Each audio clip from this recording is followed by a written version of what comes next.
ಇವತ್ತಿನ match Punjab versus GT IPL ನ fourth match. But ಎರಡು ಟೀಮ್ ಅಂತೂ ಸಾಲಿಡ್ ಆಗಿ ಕಾಣ್ತಾ ಇದಾರೆ. ಲಾಸ್ಟ್ ಸೀಸನ್ ಅಂತೂ ಎರಡು ಟೀಮ್ ಕೂಡ ಸಕ್ಕತ್ತಾಗಿ ಆಯ್ತು. ಬಟ್ ಅನ್ಫಾರ್ಚುನೇಟ್ಲಿ ಎರಡು ಟೀಮ್ ಕೂಡ ಕಪ್ ಸಿಕ್ಕಿಲ್ಲ, ಬಿಕಾಸ್ ನಮ್ಮ RCB ಗೆ ಸಿಕ್ತು. ಓಕೆ, ಬಟ್ ಪಂಜಾಬ್ ಅವರು IPL ಒಂಥರ ಲತ್ತೆ ಟೀಮ್ ಅಂತಾನೆ ಹೇಳ್ಬೋದು. ಬಿಕಾಸ್ ಎರಡು ಸಲ ಆಲ್ರೆಡಿ ಫೈನಲ್ಸ್ಗೆ ಬಂದು ಸೋತಿದ್ರೆ. 2014 ಅಲ್ಲಿ ಒಂದ್ಸಲ ಬರ್ತಾರೆ, KKR ವಿರುದ್ಧ ಸೋಲ್ತಾರೆ, ಅಂಡ್ 2025 RCB ವಿರುದ್ಧ ಸೋಲ್ತಾರೆ. ಬಟ್ ಸಾಲಿಡ್ ಟೀಮ್ ಇದೆ ಇವಾಗ ಪಂಜಾಬ್ ಅಲ್ಲಿ. ಶ್ರೇಯಸ್ ಅಯ್ಯರ್ ಅಂತೂ ಸಕ್ಕತ್ತಾಗಿ ಲೀಡ್ ಮಾಡ್ತಾರೆ. ಅಂಡ್ GT ಟೀಮ್ ಅಂತೂ ಇನ್ನ ಸಾಲಿಡ್. ಯಾಕಂತ ಹೇಳಿದ್ರೆ ಲಾಸ್ಟ್ ಸೀಸನ್ GT ಟೀಮ್ ಅಲ್ಲಿ, ಈ ಒಂದು ಟೀಮ್ ಅಲ್ಲಿ ಪರ್ಪಲ್ ಕ್ಯಾಪ್ ಮತ್ತೆ ಆರೆಂಜ್ ಕ್ಯಾಪ್ ಹೋಲ್ಡರ್ ಇಬ್ರು ಕೂಡ ಇದ್ದಾರೆ. ಪ್ರಸಿದ್ಧ ಕೃಷ್ಣ ಹೈಯೆಸ್ಟ್ ವಿಕೆಟ್ ತಗೊಂಡಿದ್ದು 25 ವಿಕೆಟ್. ಅಂಡ್ ಸಾಯಿ ಸುದರ್ಶನ್ ಅವರು 759 ರನ್ ಹೊಡೆದಿದ್ದು, ಇವರು highest run getter last season. And ಈ ಒಂದು ಹೈಯೆಸ್ಟ್ ರನ್ ಗೇಟರ್ ಅಲ್ಲಿ ಶುಭನ್ ಗಿಲ್ ಕೂಡ ಟಾಪ್ 5 ಇರ್ತಾರೆ, 650 ರನ್ ಹೊಡೆದಿದ್ದು. ಬಟ್ ಅನ್ಫಾರ್ಚುನೇಟ್ಲಿ ಎರಡು ಟೀಮು ಕೂಡ ಕಪ್ ಅಂತೂ ಸಿಗಲ್ಲ. ಪಂಜಾಬ್ RCB ವಿರುದ್ಧ ಫೈನಲ್ಸ್ ಅಲ್ಲಿ ಸೋಲ್ತಾರೆ, ಅಂಡ್ ಸೆಮಿಫೈನಲ್ಸ್ ಅಲ್ಲಿ MI ವಿರುದ್ಧ GT ಸೋಲ್ತಾರೆ. ಓಕೆ, ಬಟ್ ಎರಡು ಟೀಮ್ದು ಪ್ಲೇಯಿಂಗ್ 11 ಸಾಲಿಡ್ ಆಗಿದೆ. ಅಂಡ್ ಪಂಜಾಬ್ ಅವ್ರದಂತೂ ಸಾಲಿಡ್ ಕಾಣ್ತಾರೆ ಅಂತ ಹೇಳ್ಬೋದು ಪ್ಲೇಯಿಂಗ್ 11. ಹಾಗೆ ಪಂಜಾಬ್ ಅವ್ರದ್ದು ಪ್ಲೇಯಿಂಗ್ 11 ಅಲ್ಲಿ ಫಸ್ಟ್ ಪ್ಲೇಯರು ಆರ್ಯ ಮಗ ಪ್ರಿಯಾಂಶ್ ಆರ್ಯ. ಇವರಂತೂ ಸಕ್ಕತ್ತಾಗಿ ಬ್ಯಾಟಿಂಗ್ ಆಡ್ತಾರೆ. ಲಾಸ್ಟ್ ಆಲ್ರೆಡಿ ಪ್ರೂವ್ ಮಾಡ್ಕೊಂಡಿದೆ. ಯಂಗ್ ಪ್ಲೇಯರ್ ಆಗಿರ್ಬೋದು, ಬಟ್ ಇವರು ಒಂದು ಲೆವೆಲ್ಗೆ ಅಭಿಷೇಕ್ ಶರ್ಮಾ ಥರನೇ ಬ್ಯಾಟಿಂಗ್ನ ಆಡ್ತಾರೆ. ಒಂಥರ ಕಾಪಿ ಅಂತಾನೆ ಹೇಳ್ಬೋದು. ಆ ಲೆವೆಲ್ಗೆ ಬ್ಯಾಟಿಂಗ್ ಕೂಡ ಇಟ್ಕೊಂಡಿದ್ದಾರೆ. ಲೆಫ್ಟಿ ಅಂತೂ ಸರಿಗೆ ಹೊಡಿತಾರೆ, ಸೇಮ್ ಅಭಿಷೇಕ್ ಶರ್ಮಾ ಥರನೇ ಹೊಡೆಯೋದು. And solid. ಇವ್ರೇನಾದ್ರು ಕಚ್ಕೊಂಡ್ರೆ ಸೇಮ್ ಅಭಿಷೇಕ್ ಶರ್ಮಾ ಥರನೇ ಮಿನಿಮಮ್ ಕಡಿಮೆ ಬಾಲ್ಸ್ ಆಡಿ ಮಿನಿಮಮ್ ರನ್ಸ್ನ ಸ್ಕೋರ್ ಮಾಡಿ ಒಳ್ಳೆ ಸ್ಟಾರ್ಟ್ನ ಕೊಡ್ತಾರೆ ಪಂಜಾಬ್ ಅವ್ರಿಗೆ. ಅಂಡ್ ಎರಡನೇ ಪ್ಲೇಯರು ಪ್ರಪ್ಸಿಮ್ರಾನ್ ಸಿಂಗ್ ಮಗ. ಇವರು ಕೂಡ ಸಖತ್. ಇಬ್ರು ಓಪನರ್ಸ್ ಇದಾರಲ್ಲ, ಈ ಟೀಮ್ಗೆ ಇಬ್ರು ಓಪನರ್ಸ್ ಅಂತೂ ಒಳ್ಳೆ ಸ್ಟಾರ್ಟ್ಸ್ ಕೊಡೋಕ್ಕೆ ಬರೋದು. ಬಟ್ ಒಂಥರ ಇಬ್ರು ಪ್ಲೇಯರ್ನ ನೋಡಿದ್ರೆ ಫಾರಿನ್ ಪ್ಲೇಯರ್ ಥರನೇ ಕಾಣೋದು. ಬಿಕಾಸ್ ಫಾರಿನ್ ಪ್ಲೇಯರ್ ಕೆಲಸ ಏನು ಎಲ್ಲ ಟೀಮಲ್ಲೂ ಬರೋದು, ಒಳ್ಳೆ ಸ್ಟಾರ್ಟ್ ಕೊಟ್ಬಿಟ್ಟು ಹೋಗೋದು. ಆ ಲೆವೆಲ್ಗೆ ಈ ಎರಡು ಪ್ಲೇಯರ್ ಕೂಡ ಮಾಡ್ತಾರೆ. ಲಾಸ್ಟ್ ಸೀಸನ್ ಕೂಡ ಪ್ರೂವ್ ಮಾಡ್ಕೊಂಡಿದ್ದಾರೆ ಪ್ರಪ್ಸಿಮ್ರಾನ್ ಸಿಂಗ್ ಯಾವ ಥರ ಆಡ್ತೀನಿ ಅಟ್ಯಾಕಿಂಗ್ ಕ್ರಿಕೆಟ್ನ ಅಂತ. ಆ್ಯಂಡ್ ಮೂರನೇ ಪ್ಲೇಯರ್ ಕಾನ್ಲಿ. ಇವರಂತೂ ಫಾರಿನ್ ಪ್ಲೇಯರ್ ಆಗಿರ್ಬೋದು, ಬಟ್ ಸಖತ್ ಎಕ್ಸ್ಪೀರಿಯನ್ಸ್ ಕೂಡ ಇಟ್ಟಿದ್ದಾರೆ, ಸಖತ್ತಾಗಿ ಕೂಡ ಆಡ್ತಾರೆ. ಆ್ಯಂಡ್ ನಾಲ್ಕನೇ ಪ್ಲೇಯರು ಶ್ರೇಯಸ್ ಅಯ್ಯರ್ ಮಗ. ಲಾಸ್ಟ್ ಸೀಸನ್ನು ಯಾವ ಲೆವೆಲ್ಗೆ ಪರ್ಫಾರ್ಮ್ ಮಾಡಿದ್ರು ಅಂತ ಹೇಳಿದ್ರೆ ಪಂಜಾಬ್ ಅವ್ರಿಗೆ ನೆಕ್ಸ್ಟ್ ಲೆವೆಲ್ ಇತ್ತು. ಬಟ್ ಅನ್ಫಾರ್ಚುನೇಟ್ಲಿ ಅವರೊಂದು ಕ್ಯಾಪ್ಟನ್ಸಿಯಲ್ಲಿ ಕಪ್ನ ಗೆಲ್ಲಕ್ಕಾಗಿಲ್ಲ. ಆ್ಯಂಡ್ ಈ ಸಲ ಹೇಳ್ಕೊಂಡಿದ್ದಾರೆ ನಾವು ಜಸ್ಟ್ ಫೋಕಸ್ ಮಾಡ್ತಾ ಇರೋದು ಕಪ್ ಮೇಲೆ ಮಾತ್ರ, ಬೇರೆ ಏದ್ರ ಮೇಲೆ ಫೋಕಸ್ ಮಾಡ್ತಾರೆ, ಯಾವುದೇ ಥರ ಬೇರೆ ಒಪಿನಿಯನ್ ಮೇಲೆ ತಲೆ ಕೆಡ್ಸ್ಕೊತಿಲ್ಲ ಅಂತ ಹೇಳ್ಕೊಂಡಿದ್ದಾರೆ. ಬಟ್ ನೋಡ್ದ ಏನು ಮಾಡ್ತಾರೆ. ಬಟ್ ಸಖತ್ ಕ್ಯಾಪ್ಟನ್ಸಿನ ಮಾಡ್ತಾರೆ. ಬಟ್ ಇವ್ರಿಗೆ T20 ವರ್ಲ್ಡ್ ಕಪ್ಪಲ್ಲಿ ಜಾಗ ಕೊಡ್ಬೋದಾಗಿತ್ತು ನನ್ನ ಪ್ರಕಾರ. ಬಟ್ ಅಲ್ಲಿ ಆಲ್ರೆಡಿ ಫಿಲ್ ಆಗಿಬಿಟ್ಟಿತ್ತಲ್ಲ. ಆ್ಯಂಡ್ ಐದನೇ ಪ್ಲೇಯರು ವಧೇರಾ. ಇವರಂತೂ ಲಾಸ್ಟ್ ಸೀಸನು ಪಂಜಾಬ್ಗೆ ಸಖತ್ ಕಾಂಟ್ರಿಬ್ಯೂಟ್ ಮಾಡಿದ್ರು. ಅಂಡ್ ಎಲ್ಲ ಪ್ಲೇಯರ್ಸು ಮಗ ಲಾಸ್ಟ್ ಸೀಸನ್ ಯಾವ ಥರ ಪ್ಲೇಯಿಂಗ್ ಇಲ್ಲ ಅಂತ ಸೇಮ್ ಬರುತ್ತೆ. ಬಟ್ 1-2 ಚೇಂಜಸ್ ಆದರೆ ಆಗ್ಬೋದು ಅಷ್ಟೇ, ಅದು ಬಿಟ್ಟರೆ ಬೇರೆ ಇಲ್ಲ. ವಧೇರಾ ಕೂಡ ಒಳ್ಳೆ ಪ್ಲೇಯರು. ಇವರಂತೂ ಯಂಗ್ ಪ್ಲೇಯರು, ಇಂಡಿಯಾಗೆ ಸಖತ್ತಾಗೆ ಸಿಕ್ಕಿದ್ರೆ ಸೇಮ್ ಒಂಥರ ಹಾರ್ದಿಕ್ ಪಾಂಡ್ಯ ಥರನೇ ಆಡ್ತಾರೆ ಅಂತಲೇ ಹೇಳ್ಬೋದು. ಆ್ಯಂಡ್ ಮಾರ್ಕಸ್ ಸ್ಟೋನಿಸು ಲಾಸ್ಟು ಪಂಜಾಬ್ಗೆ ಸಖತ್ ಪರ್ಫಾರ್ಮ್ ಮಾಡಿದ್ರು. ಬಟ್ ಬೇಕಾಗಿರೋ ಟೈಮಲ್ಲಿ ಪರ್ಫಾರ್ಮ್ ಮಾಡೋಕ್ಕಾಗಿಲ್ಲ ಮಾರ್ಕಸ್ ಸ್ಟೋನಿಸ್ ಅವರು. ಆ್ಯಂಡ್ ಬಿಗ್ ಸ್ಟೇಜಲ್ಲೂ ಕೂಡ ಸ್ವಲ್ಪ ಫೇಲ್ಯೂರ್ ಅಂತಾರೆ ಅಂತ ಹೇಳ್ಬೋದು. ಆ್ಯಂಡ್ ಏಳನೇ ಪ್ಲೇಯರು ಶಶಾಂಕ್ ಸಿಂಗು. ಪಂಜಾಬ್ಗೆ ಒಂಥರ ಸರ್ಪ್ರೈಸ್ ಎಂಟ್ರಿ ಅಂತಲೇ ಹೇಳ್ಬೋದು ಪಂಜಾಬ್ ಅವರು ಆಕ್ಷನಲ್ಲಿ. ಬಟ್ ಬಂದು ಸಖತ್ ಇಂಪ್ಯಾಕ್ಟ್ನ ಮಾಡಿದ್ದು ಶಶಾಂಕ್ ಸಿಂಗ್ ಅವರು. ಅಂಡ್ ಫೈನಲ್ಸಲ್ಲಿ ಕೂಡ ನಿಂತ್ಕೊಂಡು ಇವರೊಬ್ಬರೇ ಹೊಡಿತಾರೆ. ಬಟ್ ಇದೇನೋ ಇವರೇ ಹೊಡೆದ್ಬಿಟ್ಟು ಯಾಕೋ RCBಗೆ ಹರ್ಟ್ ಮಾಡ್ತಾರೆ ಅಂತ ಎಲ್ಲರೂ ಕೂಡ ಅನ್ಕೊಂಡಿದ್ರು. ಬಟ್ ಏನೋ ಆ ಒಂದು ಜೋಸಲ್ಲಿ ಬಿಟ್ಟು ಮತ್ತೆ ಆ್ಯಂಡ್ ನಮ್ಮ ಭುವನೇಶ್ವರ್ ಕುಮಾರ್ ಒಳ್ಳೆ ಬೌಲಿಂಗ್ ಹಾಕಿದಕ್ಕೆ ಸ್ವಲ್ಪ ಉಳ್ಕೋತು. ಇಲ್ಲ ಅಂತ ಹೇಳಿದ್ರೆ ಇವರು ಕಚ್ಕೊಂಡು ಆಕ್ಚುಲಿ ಹೊಡಿತಾ ಇದ್ರು ಫೈನಲ್ಸಲ್ಲಿ. ಯಾರು ಕೂಡ ಪರ್ಫಾರ್ಮ್ ಮಾಡಿಲ್ಲ, ಇವರೊಬ್ಬರೇ ಪರ್ಫಾರ್ಮ್ ಮಾಡಿದ್ದು ಅವತ್ತಿನ ಮ್ಯಾಚಲ್ಲಿ. ಆ್ಯಂಡ್ ಬೌಲಿಂಗ್ ಕೂಡ ಹಾಕೊಡ್ತಾರೆ. ಆ್ಯಂಡ್ 8ನೇ ಪ್ಲೇಯರು ಒಮಾರ್ಜಿ ಆರ್ ಬಾಟ್ಲೆಟ್ ಅಂತ. ಸೊ ಈ ಇಬ್ರು players foreign players. And Omarzai Afghanistan player. And ಇನ್ನೊಬ್ಬ ಪ್ಲೇಯರ್ ಅವರು ಕೂಡ ಆಸ್ಟ್ರೇಲಿಯಾ ಪ್ಲೇಯರು. ಬಟ್ ಒಮಾರ್ಜಿ ಸಕ್ಕತ್ತಾಗಿ ಮಾಡ್ತಾರೆ, ಲೆಫ್ಟ್ ಆರ್ಮ್ ಪೇಸರ್ ಆಗಿರೋದ್ರಿಂದ. ಸೊ ಒಳ್ಳೆ ಎಕ್ಸ್ಪೀರಿಯನ್ಸ್ ಇದೆ ಅವರು ಕೂಡ. ಈ ಪ್ಲೇಯರ್ ಯಾರು ಒಬ್ರು ತಗೋಬರ್ಬೋದು. ಅಂಡ್ 9ನೇ ಪ್ಲೇಯರು ಮಾರ್ಕೋ ಜೆನ್ಸನ್ ಮಗ. ಮಾರ್ಕೋ ಜೆನ್ಸನ್ ಈ ಒಂದು T20 ವರ್ಲ್ಡ್ ಕಪ್ ಅಲ್ಲಂತೂ ಸಕ್ಕತ್ತಾಗಿ ಮಾಡಿದರೆ.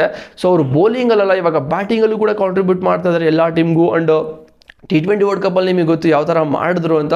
ಸೊ ಮಾರ್ಕೋ ಜೆನ್ಸನ್ ಅಂತೂ ಒಂಥರ ಪ್ಯೂರ್ ಆಲ್ರೌಂಡರ್ ಥರ ಕಾಣಿಸ್ತಾ ಇದ್ದಾರೆ. ಯಾವ ಥರ ಇಂಡಿಯಾಗೆ ಹಾರ್ದಿಕ್ ಪಾಂಡ್ಯ ಇದ್ದಾರಲ್ಲ ಅದೇ ಥರ ಸೌತ್ ಆಫ್ರಿಕಾ ಕೂಡ ಇದ್ದಾರೆ. ಆ್ಯಂಡ್ ಪಂಜಾಬ್ ಕಿಂಗ್ಸು ಕೂಡ ಒಳ್ಳೆ ಕಾಂಟ್ರಿಬ್ಯೂಟ್ ಮಾಡ್ತಾರೆ ಅಂತ ನನಗೇನು ಎಕ್ಸ್ಪೆಕ್ಟೇಷನ್ ಇದೆ. ಆ್ಯಂಡ್ 10ನೇ ಪ್ಲೇಯರು ಬ್ರಾರ್ ಮಗ, ಹರ್ಪ್ರೀತ್ ಬ್ರಾರ್ ಅಂತ. ಇವರು left arm spin. Actually Virat Kohli ವಿರುದ್ಧ ಅವರು ತುಂಬ ವಿಕೆಟ್ನ ತಗೊಂಡಿದ್ದಾರೆ. ವಿರಾಟ್ ಕೊಹ್ಲಿ ಇವ್ರಿಗೂ ತುಂಬ ಎಟುವೇಟ್ ನೋಡೋದಾದರೆ ಇವರೇ ಸ್ವಲ್ಪ ಮೇಲಿಗೆ ಸಾಧಿಸಿದ್ದಾರೆ ಅಂತಲೇ ಹೇಳ್ಬೋದು.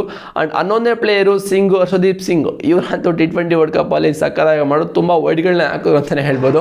ಸೊ ವೈಡು ಸ್ವಲ್ಪ ಎಕ್ಸ್ಪೆನ್ಸಿವ್ ಆಯಿತು. ಬಟ್ ಓಪನಿಂಗಲ್ಲಂತೂ ಬ್ಯಾಟ್ಸ್ಮನ್ ವೀಕ್ನೆಸ್ನ ನೋಡಿ ಸಖತ್ ಬೌಲಿಂಗ್ ಆಗ್ತಾರೆ ಆ್ಯಂಡ್ ಕ್ವಿಕ್ ಯಾರ್ಕರ್ ಕೂಡ ಇಟ್ಟಿದ್ದಾರೆ. ಇವ್ರ ಬಗ್ಗೆ ಮಾತಾಡೋಂಗೆ ಇಲ್ಲ. ಆ್ಯಂಡ್ ಇಂಪ್ಯಾಕ್ಟ್ ಪ್ಲೇಯರ್ ಆಗಿ ಎದುರಿಂದ ಚಹಲ್ ಬರ್ತಾರೆ. ಇವ್ರ ಬಗ್ಗೆ ಏನು ಮಾತಾಡೋದು ಹೇಳಿ, ನಮ್ಮ RCB ಎಕ್ಸು ಪ್ಲೇಯರು. ಸೊ ಯಾವಾಗ ಬೌಲಿಂಗ್ ಕೊಟ್ಟರು ವಿಕೆಟ್ನ ತಗೊಳ್ಳೋಂಥ ಒಂದು ಕೆಪಾಬಿಲಿಟಿನ ಇಟ್ಕೊಂಡಿದ್ದಾರೆ. ಇದು ಪಂಜಾಬ್ ಅವ್ರದ್ದು ಪ್ಲೇಯಿಂಗ್ 11 ಮಗ. ಈಗ GT ಅವ್ರ ಬಗ್ಗೆ ಮಾತಾಡೋದಾದ್ರೆ GT ಅಂತೂ ಸಾಲಿಡ್ ಆಗಿದೆ. ಫಸ್ಟ್ ಪ್ಲೇಯರು ಸಾಯಿ ಸುದರ್ಶನ್, ಇವರಂತೂ ಬ್ಯಾಟೇ ತರ ಕೆಳಗಡೆನೆ ಆಡಿ ರನ್ಸ್ನ ಕಲೆ ಹಾಕ್ತಾರೆ. ಆ್ಯಂಡ್ ಈ T20 ವರ್ಲ್ಡ್ ಕಪ್ಪಲ್ಲಿ ಎಲ್ಲರೂ ಕೂಡ ಬೇಲೆ ಹೊಡೆದು ಎವ್ರಿ ಬಾಲ್ ಹೊಡೆಯೋಕ್ಕೆ ಟ್ರೈ ಮಾಡ್ತಾರೆ. ಬಟ್ ಇವರಂತೂ ಸೆನ್ಸಿಬಲ್ ಕ್ರಿಕೆಟ್ನೇ ಆಡ್ತಾರೆ. ಬಟ್ ಸೆನ್ಸಿಬಲ್ ಕ್ರಿಕೆಟ್ನೇ ಆಡಿ ಲಾಸ್ಟ್ ಸೀಸನ್ನು 759 ರನ್ ಹೊಡೆದಿರೋದು. ಈ ಒಂದು ಪಾರ್ಟ್ನರ್ಶಿಪ್ ಸಕ್ಕತ್ತಾಗಿದೆ. ಹೈಯೆಸ್ಟ್ ಸ್ಕೋರ್ ಓಪನಿಂಗ್ ಪಾರ್ಟ್ನರ್ಶಿಪ್ ಅಲ್ಲಿ ಯಾವುದು ಅಂತ ಹೇಳಿದ್ರೆ ಲಾಸ್ಟ್ ಸೀಸನ್ ಇವರಿಬ್ರದ್ದು, ಸಾಯಿ ಸುದರ್ಶನ್ ಮತ್ತು ಶುಭ್ಮನ್ ಗಿಲ್ ಅವ್ರದ್ದು. ಇವರು ಕೂಡ 650 ರನ್ ಹೊಡೆದಿರೋದು. ಸೇಮ್ ಒಂದು 100 ರನ್ ಅಷ್ಟೇ ಡಿಫ್ರೆನ್ಸ್ ಇರೋದು ಇಬ್ಬರಿಗೂ ಕೂಡ. ಆ್ಯಂಡ್ ಜೋಸ್ ಬಟ್ಲರ್ ಬರ್ತಾರೆ 3ನೇ ಪ್ಲೇಸಲ್ಲಿ 1 ಡೌನ್ ಆಗಿ. But Jos Buttler T20 world cup ಅಂತೂ ಕಳೆದೋಗ್ಬಿಟ್ಟಿದ್ದಾರೆ. ಅವ್ರ ಕಡೆಯಿಂದ ರನ್ಸ್ ಅಂತೂ ಬರ್ತಾ ಇಲ್ಲ. ನೋಡಬೇಕು ಈ ಒಂದು IPL ಇಂದ ಕಮ್ ಬ್ಯಾಕ್ ಮಾಡ್ತಾರಾ ಅಂತ. ಬಟ್ ಕ್ವಾಲಿಟಿ ಪ್ಲೇಯರ್ ಅದರಲ್ಲಿ ಡೌಟೇ ಇಲ್ಲ. ಆ್ಯಂಡ್ 4ನೇ ಪ್ಲೇಯರ್ ವಾಷಿಂಗ್ಟನ್ ಸುಂದರ್. ಇವರಂತೂ T20 ವರ್ಲ್ಡ್ ಕಪ್ಪಲ್ಲಿ ಏನು ಮಾಡಿದ್ರು ಅಂತಲೇ ಗೊತ್ತಿಲ್ಲ. ಅಲ್ಲಿ ಆಲ್ಮೋಸ್ಟ್ ಬೆಂಚಲ್ಲೇ ಕೂತ್ಕೊಂಡಿದ್ದು. ಬಟ್ ಕಾಂಟ್ರಿಬ್ಯೂಟ್ ಮಾಡಿದ್ದಾರೆ ಲಾಸ್ಟ್ ಸೀಸನ್ ಕೂಡ. ಆ್ಯಂಡ್ ಒಳ್ಳೆ ಪವರ್ ಹಿಟ್ಟಿಂಗ್ ಕೂಡ ಇಟ್ಕೊಂಡಿದ್ದಾರೆ. ಆ್ಯಂಡ್ ಬೌಲಿಂಗ್ ಕೂಡ ಆಗ್ತಾರೆ. ಬೇಕಾಗಿರೋ ಪವರ್ ಪ್ಲೇ ಎಲ್ಲ ಕೂಡ ಇವ್ರನ್ನ ಯೂಸ್ ಮಾಡ್ಕೋತಾರೆ. ಆ್ಯಂಡ್ 5ನೇ player Glenn Phillips bro. Glenn Phillips ಅಂತೂ ಬ್ಯಾಟಿಂಗ್ ಇಲ್ಲ, ಬೌಲಿಂಗ್ ಆಡಲಿಲ್ಲ ಅಂದರೂ ಕೂಡ ಪಾಯಿಂಟಲ್ಲಿ ಇಲ್ಲ ಅಂತ ಹೇಳಿದ್ರೆ ಫೀಲ್ಡಿಂಗ್ 100% ಇವ್ರನ್ನ ಕರ್ಕೊಂಡ್ಬರ್ತಾರೆ ಸ್ಟ್ರೈಟ್ ಅವೇ. ಬ್ಯಾಟಿಂಗ್ ಇಲ್ಲ, ಬೌಲಿಂಗ್ ಎರಡು ಕೂಡ ಕಾಂಟ್ರಿಬ್ಯೂಟ್ ಮಾಡಿಲ್ಲ ಅಂತ ಹೇಳಿದ್ರೆ ಫೀಲ್ಡಿಂಗಲ್ಲಂತೂ 100% ಕಾಂಟ್ರಿಬ್ಯೂಟ್ನ ಮಾಡ್ತಾರೆ. ಮ್ಯಾಚ್ ವಿನ್ನಿಂಗ್ ಕ್ಯಾಚ್ನ 100% ತಗೋತಾರೆ ಅಂತಲೇ ಹೇಳ್ಬೋದು. 6ನೇ ಪ್ಲೇಯರ್ ಶಾರುಖ್ ಖಾನ್, ಇವರು ಗುಡ್ ಫಿನಿಷರ್ ಅಂತಲೇ ಹೇಳ್ಬೋದು. ಸೊ ಇದರಿಂದ ಲಾಸ್ಟ್ ಸೀಸನ್ ಅಷ್ಟೊಂದು ಎಕ್ಸ್ಪೆಕ್ಟೇಷನ್ ಇತ್ತು. ಬಟ್ 1-2-3 ಇನ್ನಿಂಗ್ಸ್ ಅಷ್ಟೇ ಒಳ್ಳೆ ಚೆನ್ನಾಗಿ ಆಡಿದ್ರು. ಬಟ್ ಅದು ಬಿಟ್ಟರೆ ಯಾವುದೋ ಇನ್ನಿಂಗ್ಸ್ ಕೂಡ ಚೆನ್ನಾಗಿ ಆಡಿಲ್ಲ. ಬಟ್ ಈ ಒಂದು ಟೀಮಲ್ಲಿ ಏನು ಪಾಸಿಟಿವ್ ಅಂತ ಹೇಳಿದ್ರೆ, ಸೊ ಸಾಯಿ ಸುದರ್ಶನ್ ಮತ್ತು ಶುಭ್ಮನ್ ಗಿಲ್ ಇಬ್ಬರು ಕೂಡ ಓಪನಿಂಗ್ಗೆ ಬಂದರೆ ಕಚ್ಕೋತಾರೆ. ಇಬ್ಬರು ಕೂಡ ವಿಕೆಟೇ ಕೊಡೋದಿಲ್ಲ. ಸೊ ಲಾಸ್ಟ್ ಸೀಸನ್ ಕೂಡ ಹಂಗೆ ಆಗಿದ್ದು GTಗೆ. ಇವರಿಬ್ಬರು ಮಿನಿಮಮ್ ಒಂದು 12-13 ಓವರ್ ತನಕ ಆಡ್ತಾರೆ ಬ್ಯಾಟಿಂಗು. ಸೊ ಅದಕ್ಕೋಸ್ಕರ ಜಾಸ್ತಿ ಇವ್ರಿಗೆ ಅಂದರೆ ಮಿಡ್ಲ್ ಆರ್ಡರ್ ಬ್ಯಾಟ್ಸ್ಮನ್ ಮತ್ತು ಫಿನಿಷರ್ಗೆ ಜಾಸ್ತಿ ಎಕ್ಸ್ಪೋರ್ ಸಿಕ್ಕಿಲ್ಲ ಆ್ಯಕ್ಚುಲಿ. ಅವ್ರನ್ನ ಯಾವ ಥರ ಅಂದರೆ ಲಾಸ್ಟ್ ಮೂಮೆಂಟಲ್ಲಿ. ಸೊ ಸೆಮಿಫೈನಲ್ಸ್ ಕೂಡ ಹಂಗೆ ಆಯಿತು MI ವಿರುದ್ಧ. ಸೊ ಇವರಿಬ್ಬರು ಯಾವಾಗ ಫೇಲ್ಯೂರ್ ಆದರು, ಸೊ ಅದು ಕೂಡ ಅಂದರೆ ಮಿಡ್ಲ್ ಆರ್ಡರ್ ಕೂಡ ಸ್ವಲ್ಪ ಫೇಲ್ಯೂರ್ ಆಯಿತು ಆ ಒಂದು ಟೈಮಲ್ಲಿ. ಅವ್ರಿಗೆ ಜಾಸ್ತಿ ಎಕ್ಸ್ಪೀರಿಯನ್ಸ್ ಸಿಗಲಿಲ್ಲ, ಮ್ಯಾಚ್ ಎಕ್ಸ್ಪೀರಿಯನ್ಸು ಮೀನ್ಸ್ ಆ ಒಂದು ಸಿಚುವೇಶನ್ಗೆ ಅಡಾಪ್ಟ್ ಆಗೋದಕ್ಕೆ. ಆ್ಯಂಡ್ 7ನೇ ಪ್ಲೇಯರು ರಾಹುಲ್ ತೆವಾಟಿಯಾ. ಇವರಂತೂ ಒಂಥರ ಪಾಕೆಟ್ ಡೈನಾಮೋ ಅಂತಲೇ ಹೇಳ್ಬೋದು ಈ ಒಂದು ಟೀಮ್ಗೆ. ಯಾವಾಗ ಹೊಡಿತಾರೆ ಅಂತಲೇ ಗೊತ್ತಿಲ್ಲ. ಬಟ್ ಬೌಲಿಂಗ್ ಕೂಡ ಆಗ್ತಾರೆ. ಬಟ್ ಬೌಲಿಂಗ್ ಮೇಲೆ ಜಾಸ್ತಿ ಫೋಕಸ್ ಮಾಡ್ತಿಲ್ಲ ರಾಹುಲ್ ತೆವಾಟಿಯಾ ಬಗ್ಗೆ ಈ ಒಂದು ಟೀಮಲ್ಲಿ. ಸೊ ಬೌಲರ್ಸ್ ತುಂಬ ಇದ್ದಾರೆ. ಸೊ ಇವರಿಗೆ ಏನಂತ ಹೇಳಿದ್ರೆ ಲಾಸ್ಟು ಒಂದು 2-3 ಓವರ್ಸ್ ಇದ್ದಂಗೆ ಕಳಿಸ್ತಾರೆ. ಸೊ ಅಲ್ಲಿ ಹೋಗ್ಬಿಟ್ಟು ಮಿನಿಮಮ್ 4-5 6 ಹೊಡೆದಪ್ಪ ಅಂತಷ್ಟೇ ಕೆಲಸ ಇರೋದು. ಅದೇ ಒಂದು ಕೆಲಸನ ಕೂಡ ಮಾಡ್ತಾರೆ ಈ ಒಂದು ಟೀಮಲ್ಲಿ.